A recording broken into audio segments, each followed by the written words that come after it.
Assalamualaikum warahmatullahi wabarakatuh. Waalaikumsalam warahmatullahi wabarakatuh. Bagaimana kabarnya hari ini? Alhamdulillah luar biasa, sehat selalu. Allahu Akbar. Alhamdulillah pada hari ini kita masih dapat bertatap muka, yaitu dalam pelajaran pendidikan agama Islam, yang mana pada kali ini kita akan menjelaskan tentang bab menghindari ghibah dan melaksanakan tabayyun. Baik, sebelumnya kita mulai pembelajaran terlebih dahulu dengan mengucapkan kalimat basmalah bersama-sama.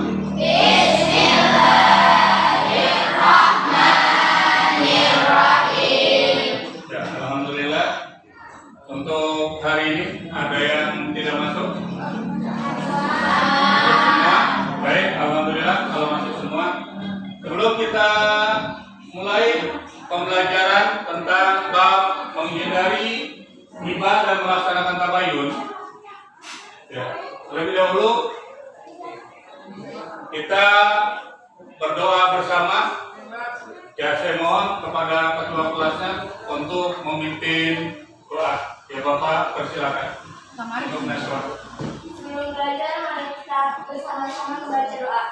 Bismillahirrahmanirrahim. Raditu billahi rabba wa bil islami dina wa bil Muhammadin nabiyya wa rasulah.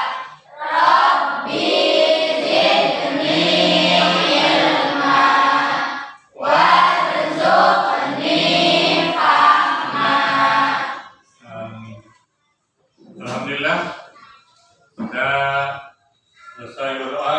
Mudah-mudahan apa yang kita pelajari pada hari ini dapat bermanfaat dan dapat kita pahami secara bersama-sama. Baik, sebelum Bapak mulai dengan tujuan pembelajaran, ya Bapak akan tanya dulu. Di minggu kemarin kita telah mempelajari Bapak-Bapak ya, beriman kepada malaikat-malaikat Allah. Ada berapa jumlah malaikat? 10. Jumlah malaikat yang kita kenal itu ada 10. Malaikat Jibril, Mikail, Israfil, Munkar, Nakir, Raqib, Atid, Malik, Ridwan. ya, selanjutnya malaikat itu Allah ciptakan dari apa? Cahaya, Dari cahaya atau nur. ya. Tugas malaikat Jibril Menyampaikan wahyu. menyampaikan wahyu. Tugas malaikat Munkar dan Nakir bertanya di alam kubur. Baik, ya, alhamdulillah masih ingat semua tentang pelajarannya minggu kemarin. Kita lanjut. Pada kali ini tujuan pembelajaran adalah peserta didik mampu memahami pengertian dan dampak dari ghibah. Selanjutnya, peserta didik mampu mengidentifikasi pentingnya tabayyun dalam kehidupan sehari-hari. Peserta didik mampu menerapkan prinsip menghindari ghibah dan melaksanakan tabayyun dalam kehidupan. Itu adalah tujuan pembelajaran pada hari ini. Selanjutnya ada pertanyaan pemantik. Ya. Apa arti tabayyun? Mengapa penting melakukan tabayyun sebelum menyebarkan informasi? Ada yang tahu jawabannya? Mencari informasi lebih jelas. Ya, mencari informasi lebih jelas. Mengapa penting melakukan tabayyun sebelum menyebarkan informasi? Agar tidak terjadi timbulnya fitnah. Jadi intinya ghibah adalah ya perbuatan membicarakan aib atau keburukan orang lain itu menyangkut tadi, yaitu anggota tubuh. Tuh. Contoh ada teman kamu pendek, bicarakan kok dia pendek amat ya, cuma 3 cm. Nah itu nggak boleh tuh. Nah, terus atau apa lagi? Dengan tabiat. Apa tabiat? Kalian tahu? Tabiat? Tabiat adalah tingkah laku. Contoh nih, teman kamu di kelas sukanya ngupil. Contoh. Terus diomongin tuh, jangan berteman sama dia. Dia suka ngupil. Nah, itu nggak boleh tuh. Ya itu tabiat, perilaku namanya. Nah terus selanjutnya keluarga, membicarakan keluarga. Nah itu pun nggak boleh tuh. Itu termasuk apa namanya? Ghibah atau menggosip, itu nggak boleh. Jadi membicarakan satu keluarga, contoh orang tua kamu dibicarakan, atau adik, kakak, itu nggak boleh. Terus apa lagi? Di situ maupun sesuatu yang lain bila diungkapkan akan menyakitkan, jadi nggak boleh tuh. Ya. Nah, ghibah kerap kali disebut dengan gosip. Jadi kalau gosip itu bahasa Indonesianya, kalau ghibah itu bahasa agama. Baik, selanjutnya ada dalil akli tentang ghibah. Silakan ada yang membacakan untuk dalil akli tentang ghibah. Sok Wopik Ajijah untuk membacakan dalil akli tentang ghibah.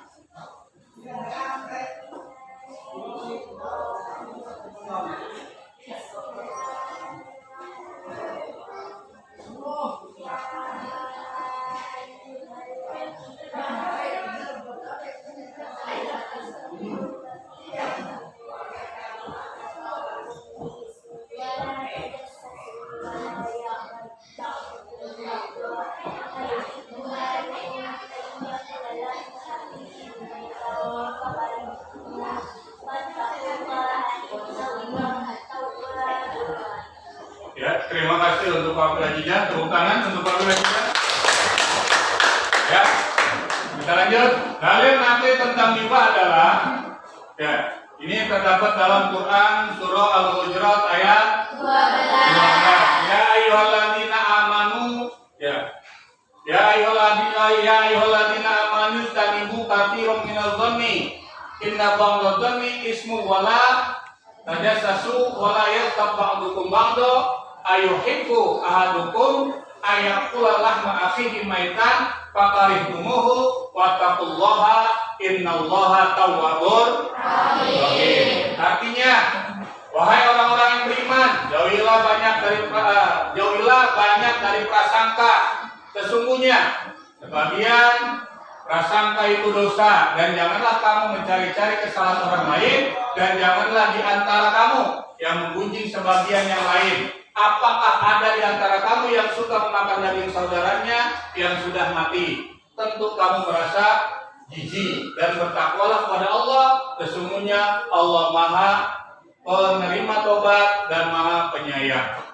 Ya, jadi inti dalam Quran surah Hujurat ini menjelaskan tentang hukum bagaimana seseorang melakukan ghibah. Jadi diumpamakan orang yang melakukan ghibah itu seperti memakan bangkai saudaranya yang sudah mati. Itu perumpamaan. Baik, kita lanjut. Nah, pengertian tabayun. Kalau tadi pengertian ghibah, sekarang pengertian tabayun. Tabayun adalah secara bahasa mencari kejelasan tentang sesuatu berita hingga jelas dan benar keadaannya. Nah, secara istilah tabayun adalah meneliti dan menyeleksi berita, tidak tergesa-gesa dan memutuskan masalah. Ya, dalam memutuskan masalah, baik dalam hal hukum, kebijakan maupun yang lainnya hingga jelas dan benar permasalahannya. Ini adalah lawan kata dari ghibah. Jadi kalau ghibah itu membicarakan aib orang lain, sedangkan tabayun adalah mencari informasi terlebih dahulu sebelum informasi itu disebarkan kepada orang lain. Ya, itu inti daripada arti ghibah. Baik, ya, ini ada dalil Quran surah Al-Hujurat ayat 6 tentang tabayun. Ada yang mau membacakan? Ya, silakan. Nah, untuk membacakan Quran surah Al-Hujurat ayat 6.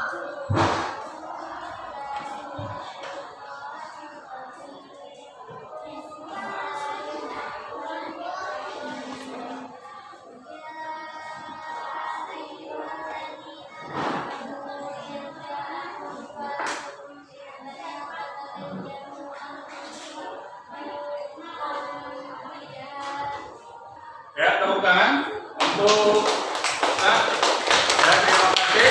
Baik. Di dalam Al-Quran surah Al-Hujurat ayat 6, ya ayyuhalladzina amanu in ja'akum fasiqun binaba'in fatabayyanu an tusibu qauman bijahalatin fatusbihu ala ma fa'altum nadimin. Artinya, wahai orang-orang yang beriman, jika seseorang yang fasik datang kepadamu membawa suatu berita, maka telitilah kebenarannya agar kamu tidak mencelakakan suatu kaum karena kebodohannya atau kecerobohannya yang akhirnya kamu menyesali perbuatan itu. Ini adalah dalil tentang tabayun. Jadi intinya, apabila kita mendengar sesuatu berita, ya jadi jangan langsung dipercaya. Kita klarifikasi apakah benar atau tidaknya berita itu. Baik, selanjutnya dampak ghibah dan pentingnya tabayun. Dampak ghibah yaitu merusak hubungan sosial. Sudah dipastikan jelas, kalau orang berghibah pasti dampaknya itu hubungan sosial akan rusak. Contoh, ketika tetangga membicarakan tetangga, ya yang timbul adalah permusuhan. Nah, kalau sudah timbul permusuhan, maka rusak hubungan sosial. Selanjutnya, mendapat dosa besar. Ya, sudah pasti orang yang berbuat ghibah itu mendapatkan dosa besar. Yang tadi sudah dijelaskan ya, dalam Quran surah Al-Hujurat ayat berapa? Ayat 15, yang intinya orang yang suka melakukan ghibah itu dosanya diumpamakan seperti memakan bangkai saudaranya yang telah mati. Kedua, memelihara ukhuwah Islamiyah. Apa ukhuwah Islamiyah? Ada yang tahu? Ukhuwah Islamiyah itu adalah mempererat tali persaudaraan. Jadi kalau tabayun, insya Allah ukhuwah Islamiyah akan terjalin. Yang terakhir, yang menegakkan kebenaran.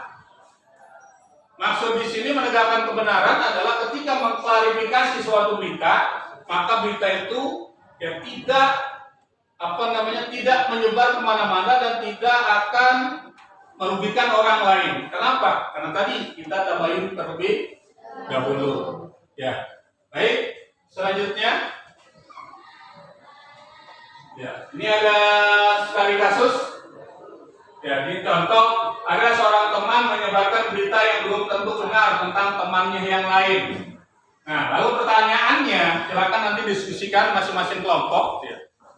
Nanti akan Bapak tanya masing-masing kelompoknya. Ya, apa dampaknya? Ya, jika berita itu tidak ditabayunkan. Yang kedua, bagaimana cara kita menyikapinya sesuai ajaran Islam. Jadi silakan nanti kamu diskusikan masing-masing kelompok. Jadi ada contoh, ada seorang teman ya menyebarkan berita yang belum tentu benar ke teman yang lain.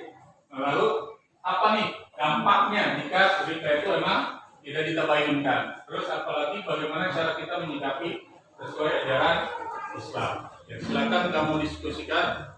Waktu 5 menit. Oke?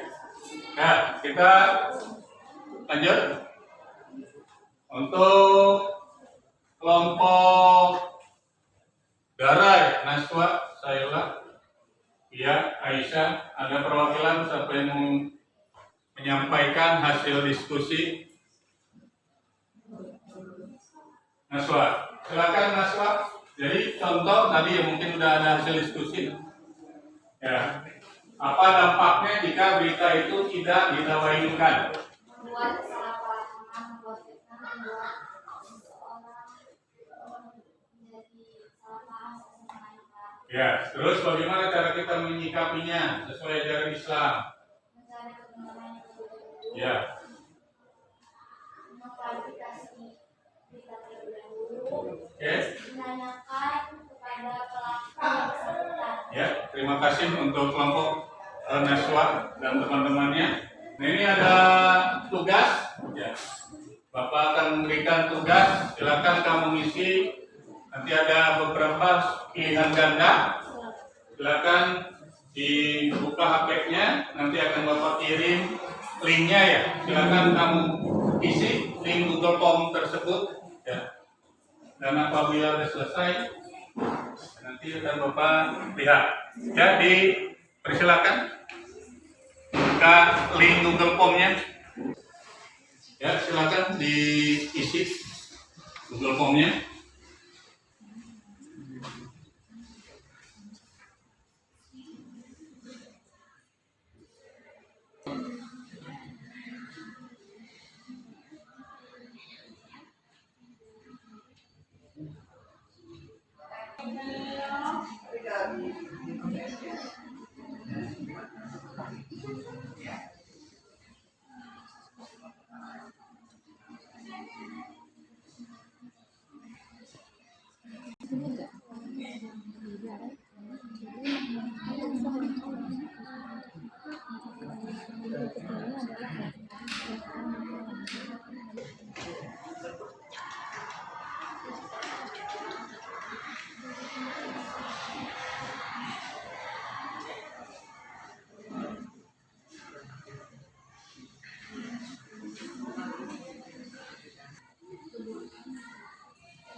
Ya, sudah selesai?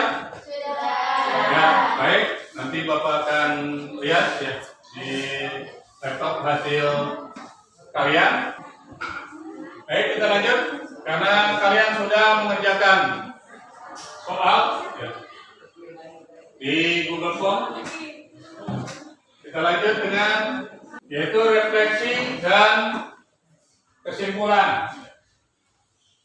Ya, kesimpulan pembelajaran pada kali ini yaitu riba adalah dosa besar yang harus kita hindari. Dan sedangkan tabayun adalah cara menjaga kebenaran dan persatuan. Itu kesimpulan pelajaran pada kali ini. Ya, refleksinya di dalam kehidupan sehari-hari kita terapkan, jangan sampai kita termasuk orang-orang yang suka berbuat riba. Dan apabila ada berita yang sampai ke telinga kita, maka kita segera harus bertabayun. Baik, selanjutnya ya, evaluasi untuk pembelajaran pada kali ini. Alhamdulillah ya, berjalan dengan baik. Ya, hanya ada beberapa yang perlu kita perbaiki.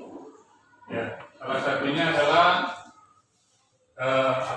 siswa harus lebih aktif lagi dalam kegiatan pembelajaran. Ya. Lalu siapkan di HP kalian atau laptop kalau ada itu aplikasi Google Form dan atau aplikasi Quizzes untuk mempermudah kita dalam pembelajaran selanjutnya. Dan yang terakhir yaitu belajar secara mandiri. Ya, mungkin itu saja evaluasi pembelajaran pada kali ini. Baik, sebelum kita tutup pembelajaran pada kali ini, ya, yang pertama sebelum kita akhiri, apakah pelajaran yang tadi Bapak jelaskan semuanya paham? Alhamdulillah ya. Apakah suara Bapak ketika menjelaskan itu jelas? Baik, kita tutup dengan doa penutup. Mudah-mudahan pelajaran pada hari ini ya, kita mendapatkan ilmu yang bermanfaat. Amin. Dan bisa kita terapkan dalam kehidupan kita sehari-hari. Kita tutup saja dengan kalimat hamdalah secara bersama-sama. Alhamdulillah. Amin. Assalamualaikum warahmatullahi wabarakatuh.